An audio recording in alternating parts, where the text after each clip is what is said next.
is for Allah, nothing but Allah. Ba is the beginning of Bismillah. Ta is for taqwa, bewaring of Allah. And Tha is for Tawwab, a reward.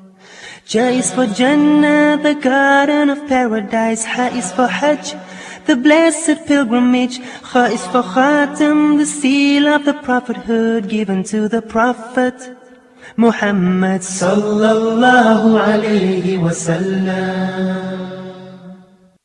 Assalamu alaikum wa rahmatullahi wa barakatuh. Welcome to our program Learn Arabic. Today we will discuss more about how can we write the alphabet Jim or Ja in Arabic language. And I think that when it comes to writing such alphabet in Arabic, I think that we have to differentiate between the initial position, the medial position, and the final position. I still remember in the last episodes we were talking more about when Ja comes in the final position, probably we do have two important shapes for Ja. Yes, please, Muhammad. My question is, because I really find it difficult to draw a Jim or write a Jim in the end. What's the easiest way? Because my Jim is really awful by looking at it. So I see. What's the easiest way to draw? Well, I think that the easiest way here is to just make, well, please, if you can follow me in writing that. Here is that. Well, the independent shape for Ja, once again, is that we take here a very slanted line, then we make half of the circle in this way. And then all you have to do is just to put a dot. This is probably the first shape for writing such sound, which is Ja. Can you draw three and then one line? Yeah, please. So this could be in this way. And also we have another different way. I'm going to write now the two different forms for Ja. Here is that. Once again. Can you see that? Yes. Yeah. Sometimes I may across the letter J. Okay. This is slanted line, closed, like circle. Like circle, in this way. You want to say in this way? It's closed. No. The slanted line. Okay. Oh, yeah. The above one. Yep. Yeah. They're in this way. Yes. Well, no, sometimes you have to make a very narrow opening here. Well, I think that this is very interesting in writing. I mean, please, if you are writing that, especially when it comes in independent shape, so please don't try, you should make a kind of space here between that slanted line and that tail. So this is the tail, well, this is half of the circle, and this is here. We have the slanted line, and we should make a space here. I've also seen the tail just going slightly towards in and then dots on the top of the tail. Right. Well, this is very important because some people probably might ask about, should we put just one dot here? Yes? Yes. Should we put dot outside the tail here? No. Well, that would be wrong, of course, to put a dot outside the tail. And should we put the dot, for example, rather than here, to be here? No. To be here, well, in this way, you're going to change it actually. Another letter. Exactly. You will move on to another letter in Arabic. And that's why you should put the dot actually behind the tail. Is it alright if you bring the tail in towards Jim's stomach and put on the top of the tail a dot? I think that is... Because I've seen a lot of people writing like this. Okay, well, that could be also right. I mean, sometimes it happens, and that's okay. Don't worry about that. So this is about Ja when it comes to actually in an independent shape. But if you'd like to combine that with the following one, here is that in this way. Ja. And the Ma. And the La. Here is that. So the initial position, it comes connected. In the medial position, it also comes connected in this way. Can you see that? Okay. Yeah. Yes, Muhammad. No, it's connected with the previous letter. With the previous one. With the following one, right. Okay. Well, especially if it comes in the medial position, connected with the previous one, and with the following one, here is that. You can make something like that. And when it comes in the final position, you have two forms. The first one is, just write that here, like that. Okay, I think that we have a... For example, if you had a word like majroor. Exactly right, majroor. Majroor. Right. So can you see that? Here is that. So that means if you'd like to write this alphabet again in Arabic, we have actually different forms here. The first one is the independent form that is here. So when it comes in the initial position, we write that here. Please, if you can follow me writing that, I would appreciate this. Okay. Yeah, please, Ahmed. Yep. Mahmoud. I have a question here. Yep. It may be related or... Yeah, go ahead, please. Yeah, okay. Yep. We have in English, Ahmed, as you know, the onomatopic words. Yep. Words that their sound, okay, or their pronunciation, the pronunciation of these sounds represents these sounds in the external world. For example, hush or hiss. Hiss, so right. the sound represents the right. pronunciation represents the sound itself. Right. Do we have such things in Arabic? Well, actually, no. In Arabic, we don't have that sometimes. But I don't think that we have something like that in Arabic. Yes, Mahmoud, you have a comment or something like that. It came to my mind now. Yep. Two words in Arabic. Yep.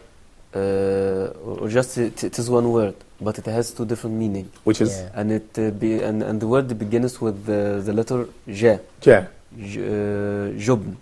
Jubn. Oh, yeah. Yes, That. Well, actually, here, Mahmoud, you are opening very important question about the meanings and the different meanings, different levels of meaning in Arabic. Yeah, that's right. Jubn and... It means Cowardice. cowardice, and Right. it means also cowardice cheese. and cheese, right? Cheese. Jubn and jubn, right? And I think this is very important because here's the question that I probably might ask, which is, can we find, as we have in English, you can find in English, for example, one word that probably holds a lot of meanings. Yes. So probably you can find something like that, but this is not very common in Arabic, by the way. I mean, we when have it comes something to this, like like you said, jeers. Yep. Like could meaning like, so in English mean cheers. We could use that cheers could be meaning that. I don't think so, but I think that is once again that one word probably may hold more than one meaning. That could happen in Arabic as it happens in English, but in English probably it could be very common, but it's not very common in Arabic. But I think in this way, you can find that is the semantic level of understanding more about the meaning. I think it does make sense here to understand more about the different levels of meanings in Arabic. And as you know, that we have also in Arabic the implicit meaning, we have the explicit meaning, we have the direct way of explaining something, we have also the indirect way of explaining something else. And I think that is also happening in Arabic, which is finding different meanings for just one word. Yeah. But again, it depends also on the And context. even the word can give a metaphorical meaning. Exactly. I think Mahmoud, here you said a very important term, which is metaphorical, and because some linguists claim that we don't have in Arabic that kind of metaphor, but it's already found. Yes, it's not necessarily to be factual, to give the factual meaning. Exactly. You can give the figurative one. Exactly. So you said also the figurative language. Is that also found in Arabic? I would say yes, it's also found in Arabic, which is called probably ista'ara wal balagha. So something like that probably, as it is found in English, metaphor and rhetoric, it's also found in Arabic. So I think that is here when we say that gubn. So I would ask a question about, well, we have now just one word, but which one should I use? According to the context. Exactly. Yes. So another point. I mean, if you see the cheese, you have to say jubn. You want Right. Like for example, I want to eat cheese. Yeah. So here's the point that it does make sense to explain more about the context, The context, or yeah. the circumstances in which the utterance is produced. Situation. Right. Yes. The situation of the speech is very important to understand more about different meanings of the word. So again, so what we have here is that in gubn and gubn again or jubn, I think, can you see that? So I said gubn and I said jubn. So I think that both works here, especially in Egypt. Yeah. You can write whatever. Right, exactly. Yeah, but the judgment here, the situation, what we are speaking about, Exactly. the circumstances, okay. But if you just, for example, here in Egypt, if you go down and in Upper Egypt and just say jubn, it would be, I don't know whether it would be very common to say jubn rather than gubn. I think people rarely use the word jubn to express about fear. So they can say you are Japan. But not jubn, because jubn is something classical. Well, I think that the Semites from Upper Egypt, he can tell us more about that. Even about I said about even about the word jubn, Okay. which means cheese. Even we do not say that. It's a classical word. We say gibna. Jubna, yes. Okay. Okay. Don't see jubn. Okay, it's a classical word that you may find it in the books or in the literary works. Okay. Okay. Okay. So I think that is. So a very you want to say important point. that It's not used by people. It is not used by people in their everyday language. Yeah, maybe here in Egypt. I'm speaking about Egypt. Maybe Yep. used in another Arab country. No, even I think in Saudi Arabia, people used to say jubna. Jubna. Yeah. Yes. Okay. Okay. So probably, can you see that even the sign of words could be different? Yeah. It depends on the country. But again, if you say jubna or if you say jubn, I think that both also have the same meaning. But it depends again on the context. The context, yeah. Right. So, so anyway, let me just get back again here. So I would like to show you here. That is when ja comes in initial position. It's written here in this way. We make a slanted lines and then straight the line. And then when it comes in initial position, also the same. Probably also you can make another additional straight line here, and you put dot. And then in the final position, actually, when we make that in this way. I'll put just one dot. Yes. Okay. So this is about jam. Do you have any question about jam? Any comments? No. Okay. So As as we hopefully we pronounce it correctly for me. well, I think that would be again, as we discussed before. That is, it's ja, Yeah. it's ja, Ja. it's Yes. ga, and it depends on Ja.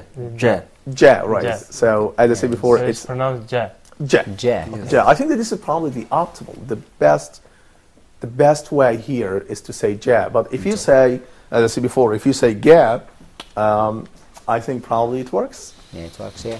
Right. It works in Egypt very well.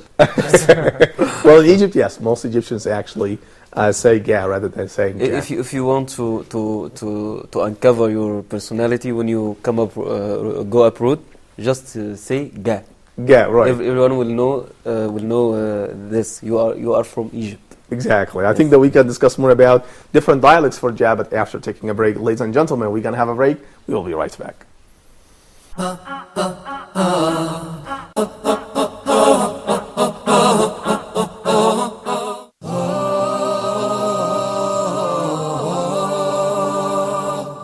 Inshallah, on the straight path, we would like to discuss the niqab from an Islamic and social political perspective. So sometimes some non-Muslims, they might not understand the full Islamic pictures. Anyone can say anything about it. Yes. So when can we, who speaks for Islam? This is the biggest question. Who speaks for Islam? No, they are not sinning. They are not sinning, but we are talking about now the general ruling. They are not sinning, but they are going against what has been established. It is his own ijtihad at a specific time. People would see it as Threat. a threat. Exactly. How do we explain to them it's not really a threat, it's actually good for the country as well? But if we don't participate, how would we ever reach to our rights? Can you clarify with us what should be the level of political participation of the Muslims in the West?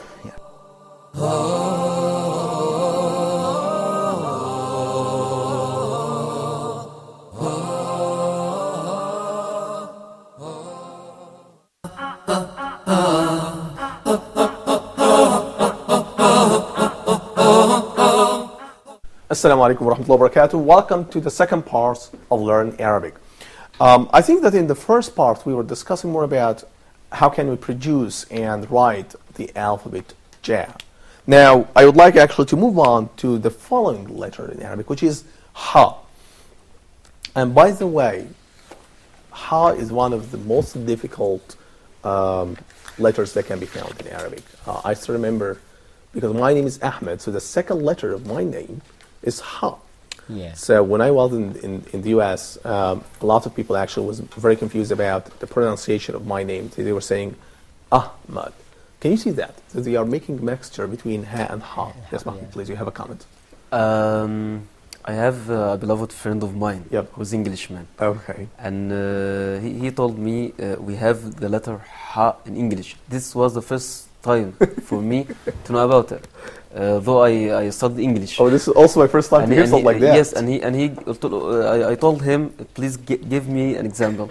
He said to me, happy. I say happy. Happy. Actually, I found it strange. Very, very strange. Right. It's actually very weird to have something like that. Yeah. Yes, I think this letter is very different, and it is difficult for non-speaking Arabic. Right. Because we don't have such alphabet in English or any other foreign language. Right. Okay. Right. Even Ahmed, they are going to mix between ha and ha. For example, when I say to you can tell me what is the name of Muhammad. It says Muhammad. Muhammad, right. Which is very different from the exactly. I think correct word. Even in kids, Ahmed, we also our little kids. Okay, when we learn them how to pronounce this alphabet, they mix between ha and a. And for example, when you say to him, say Ainab, he says Hanab. A little kid or children, okay, or Sa'a. This is a watch. Sa'a. He says Saha. So there is also a mix between Arab speakers, okay. Exactly. I mean here kids or children, okay. Yeah. So I think that it's very difficult letter on alphabet to learn. Right. Yep. I will slightly disagree with my friend there, but he said the ha is the only in Arabic. It's also found, I think, in Urdu as well, which but the pronunciation is slightly different with ha, and but myself being learning Arabic new, it's kind of difficult to pronounce ha because sometimes you pronounce it either you go to ha or it remains like Urdu ha, but it don't come out like proper ha. So I would really appreciate it. Right explanation, right word. And here's the question that probably Yes, I have a question here. Is it difficult for a person whose native language is English to pronounce ha? Actually, all people are created in the same way. Right. So is it difficult for a person who has English as his official language to pronounce ha? I think Mahmoud, I agree with you that all the people are created in the same way, right? Yes. I mean, they can pronounce it, but again, it's based on that kind of practical training when they were children. Yes. I mean, when I was a child, I was pronouncing the letter ha. Okay, I know that it was difficult for me just when I was, for example, 3 years old, 5 years old. But after that, I became very proficient in pronouncing that. And I think that is also, on the other hand, I can tell you that I found a lot of foreigners who probably can pronounce this letter correctly. Mm-hmm. So again, it's not difficult. I mean, we don't have any additional linguistic features in our oral cavity or in our oral speech system. Yes. Right. I think it's same with all the languages. I mean, in order to speak English or Spanish or German or any language in the world, you must be able to, stay with the people around who speak the right way to speak. And must copy them or imitate them. Just stay with them, and their accent, the classic accent they have, just follow that accent, and then after a couple of months, or maybe some people take longer, 8 or 6 months, you'll be able to pronounce the letters or the words properly. Exactly. It just takes time in the practice. Right. I think so, Sam. I think so. It's not that the Arabic people who speak Arabic are special. We all are the same. We all normal people. Right. I agree with you. By the way, people are created equal. Exactly. So we have all the same features. Yes. Khaled, you have a question. Yeah. We say that people are created equal, but if you actually grow up in an Arabic country, an Arab land, it will be very easy for you. But if someone who was he created in an English land and he comes for the first time in Arab. Yeah, it will be difficult for you. I think that society and culture has. I think I would disagree with Khalid. It's the same thing for the Englishman to be in English society, and for the Arab guy to speak the English will be difficult. So it's the same for everyone. If someone born in England, he will speak better English, and someone born in Egypt will speak better Arabic. It's just the same. Maybe afterwards he can learn English and can speak same as him, and he can learn Arabic and speak same Arabic as him. That's right. So we all the same. Agree with him. Exactly. So it's actually, yes, Mahmoud, you have. Yes, I'm asking this question just because some people, when they go abroad, they adjust their names according to the language in the environment where they are. For example, I don't mean you. Yep. But sometimes, for example, my name is Mahmoud. Right. When I go over there. Yep. I get very happy because people call me Mahmoud. And by the passage of time, I began adapted myself to this language, and even myself I will use Mahmoud. So some people, for example, I'm going to give an example which may be out of context, but I think it is a good example. The word Islam. Some people in England say Islam. And even I have a girl which takes for the time being is taking with me a course in Middle East. Many time when she come to discuss a problem with the teacher about Islam, she says Islam, and many times she said I am Muslim. Oh, by the Mahmoud. Yes, Okay. I'm telling her why. Say Islam, say Muslim.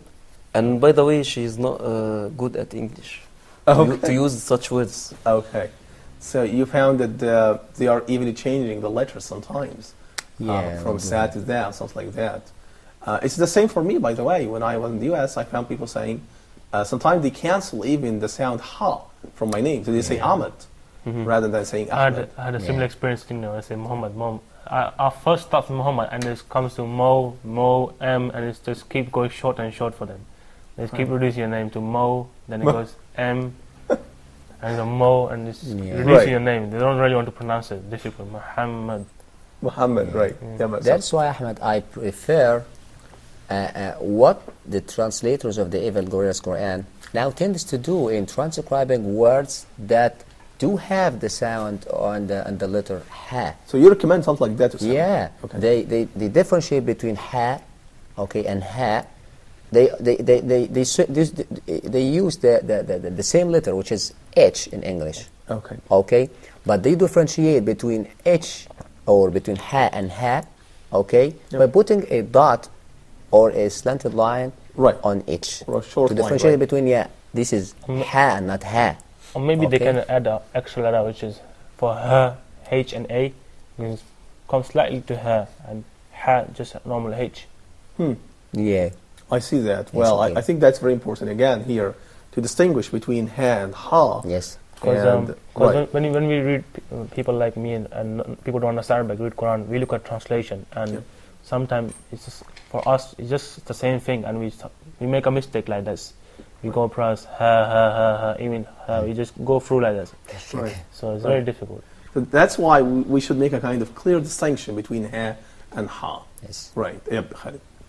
They say that when you pronounce, like you're reading the Quran and you make a mistake, you might get sin for this. But some people, like, they grow up in not an Arabic country, they grow up in an English country or other country, not speaking Arabic.